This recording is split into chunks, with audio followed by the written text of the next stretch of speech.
Halo anak-anak semuanya, jumpa lagi nih bersama Ibu, tentunya untuk belajar IPA dan masih dari rumah.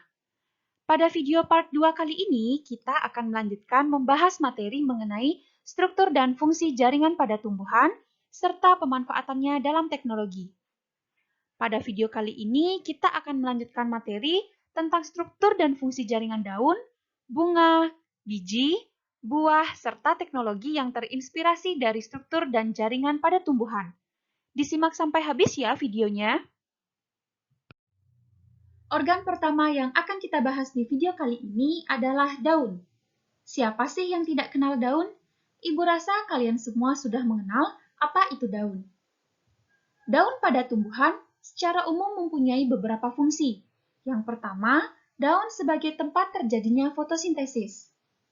Kemudian, daun juga mempunyai fungsi untuk melakukan transpirasi atau penguapan saat suhu lingkungan panas, serta sebagai tempat untuk penyimpanan cadangan makanan, terutama pada vakuola amilum.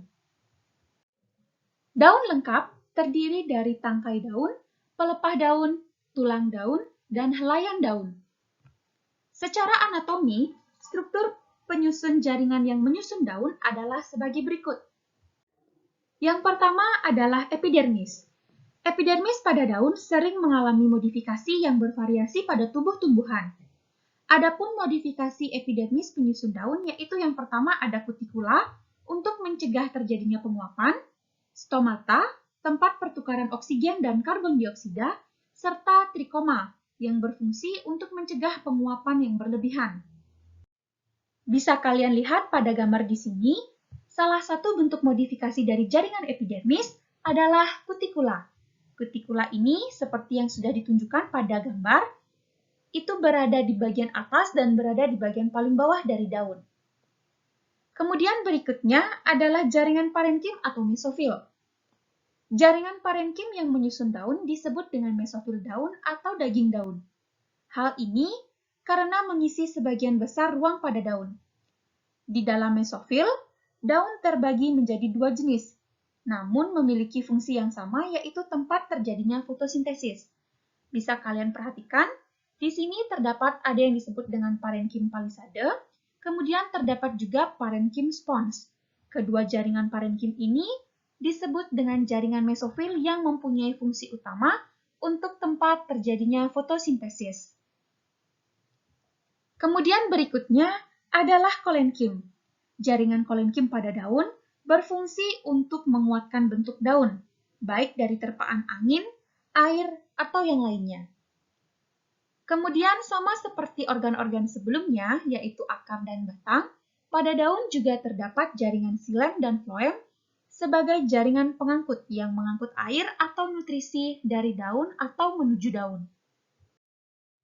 Organ selanjutnya adalah bunga. Bunga mempunyai fungsi sebagai alat perkembangbiakan. Pada bunga, mempunyai dua jenis alat kelamin. Yang pertama ada alat kelamin jantan yang disebut dengan benang sari dan alat kelamin betina yang disebut dengan kepala putik. Bunga juga mempunyai perhiasan berupa mahkota dan kelopak bunga. Bunga sendiri nanti akan dibagi menjadi beberapa bagian. Bagian yang pertama ada yang disebut dengan bagian steril dan bagian kedua adalah bagian fertil.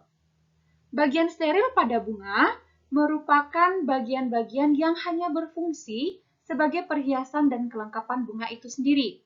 Bagian steril ini tidak secara langsung mempengaruhi terjadinya proses penyerbukan dan pembuahan.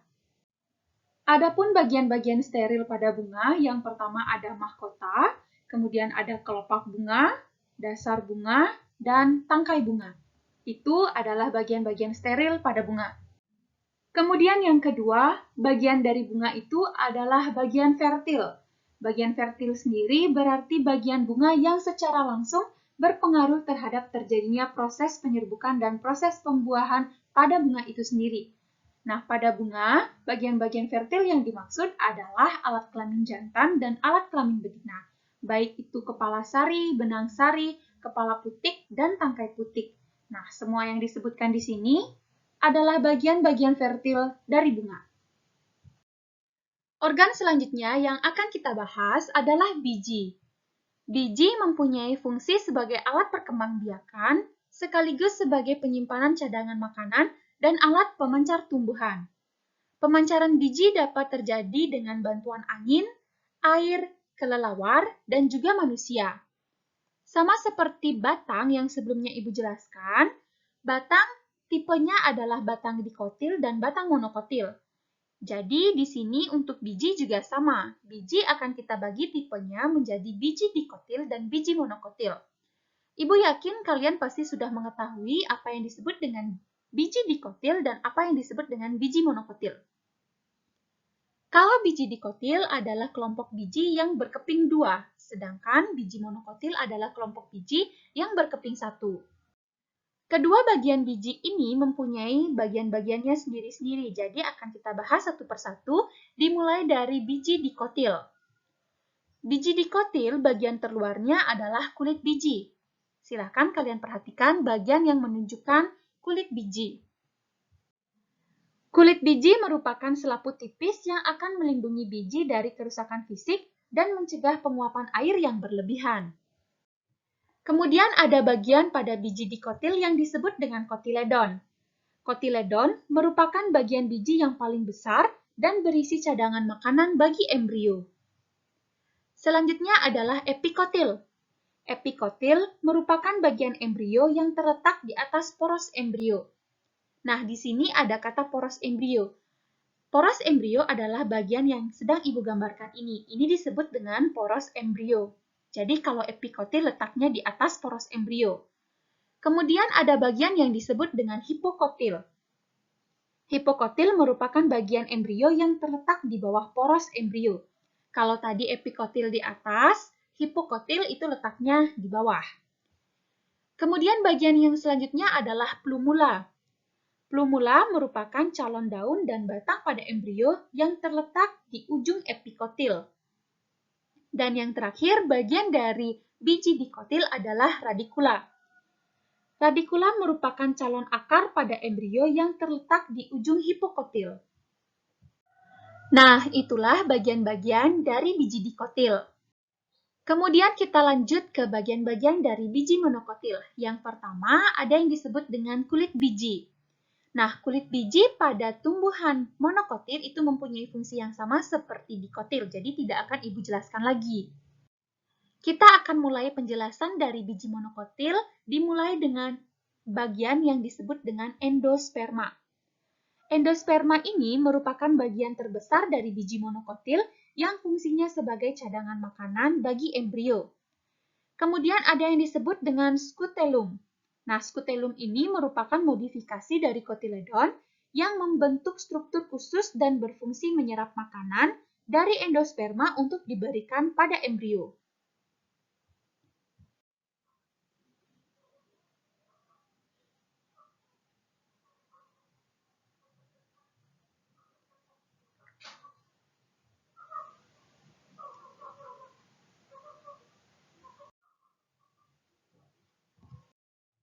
Nah, bagian yang terakhir dari tumbuhan adalah buah. Buah mempunyai beberapa fungsi. Yang pertama, berfungsi sebagai membungkus dan melindungi biji. Kemudian yang kedua, fungsi dari buah adalah menyediakan cadangan makanan pada saat proses perkecambahan. Dan yang ketiga adalah sebagai sumber gizi yang akan dikonsumsi oleh manusia dan hewan. Kemudian, buah juga ada bagian-bagian penyusunnya. Silahkan kalian perhatikan pada gambar berikut. Buah terdiri dari beberapa lapisan-lapisan. Kita akan bahas dari lapisan yang paling luar. Lapisan terluar dari buah itu disebut dengan esokarp. Esokarp ini atau lapisan luar disebut juga sebagai kulit buah. Kulit buah pada tumbuhan ada yang keras dan ada juga yang lunak. Nah, kulit buah ini yang biasanya kita kupas sebelum kita makan daging buahnya. Kemudian yang kedua setelah esokarp, ada yang disebut dengan mesokarp. Nah, mesokarp ini yang bagian tengahnya ini yang menyelimuti atau yang hampir mengisi semua bagian buah. Nah, mesokarp ini atau yang disebut dengan lapisan tengah sering juga disebut sebagai buah atau daging buahnya yang sering kita makan. Kemudian yang terakhir, bagian dari buah atau lapisan buah ada yang disebut dengan endokarp. Nah, endokarp ini adalah lapisan paling dalam yang mengelilingi biji. Endokarp ada yang tebal dan ada yang keras, misalnya pada buah kelapa. Nah, ketiga lapisan ini, baik endokarp, mesokarp, dan esokarp, ketiga-tiganya ini disebut sebagai lapisan perikarp. Nah, itu tadi kita sudah membahas mengenai struktur dan fungsi jaringan pada tumbuhan. Kemudian, materi yang selanjutnya adalah teknologi yang terinspirasi dari struktur dan jaringan pada tumbuhan.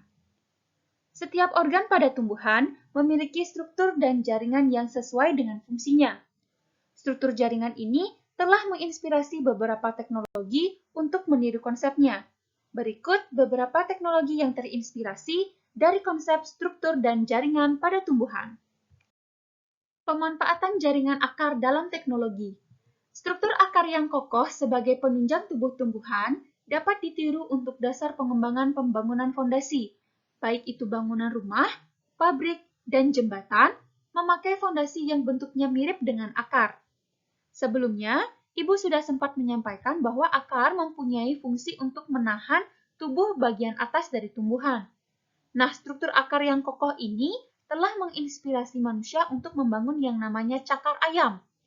Cakar ayam ini merupakan fondasi dari bangunan-bangunan besar agar nanti bangunan-bangunan tersebut bisa kokoh dan tidak akan goyang ketika diterpa angin atau hujan sekalipun. Penerapan jaringan batang. Tembok rumah agar kokoh diberi dengan besi. Hal ini merupakan pengaplikasian dari kambium pada pohon. Sekarang, coba kalian perhatikan gambar yang ada pada video ini. Di antara tengah-tengah sini, dan bagian-bagian di tengah-tengah ini diisi besi yang meniru pengaplikasian kambium pada pohon. Nah, pemberian besi ini bertujuan agar nanti tembok atau bagian-bagian bangunan rumah itu semakin kokoh.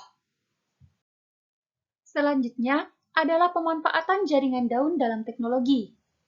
Teknologi pembangkit listrik tenaga surya dibuat dengan meniru prinsip daun yang memanfaatkan energi matahari untuk menghasilkan energi kimia, sehingga dapat menjadi alternatif sumber energi yang sangat bermanfaat.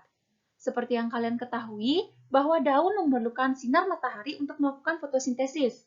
Begitu pula dengan teknologi pembangkit listrik tenaga surya ini. Nah, prinsip kerjanya, nanti sinar matahari akan ditampung dalam plat-plat kaca ini, kemudian nanti akan dialiri ke saluran-saluran tertentu dan nanti akan diubah menjadi energi kimia dan menjadi alternatif sumber energi yang sangat bermanfaat untuk manusia. Nah, anak-anak semuanya, kita sudah sampai di penghujung materi. Kita akan bertemu lagi di video selanjutnya, tentunya dengan video baru, materi baru, dan bab yang baru. Jadi, Ibu harap kalian tetap menjaga semangat dan tetap jaga kesehatan walaupun di masa pandemi ini dan kita masih harus tetap belajar dari rumah. Ikuti protokol kesehatan dan sampai jumpa di video yang selanjutnya.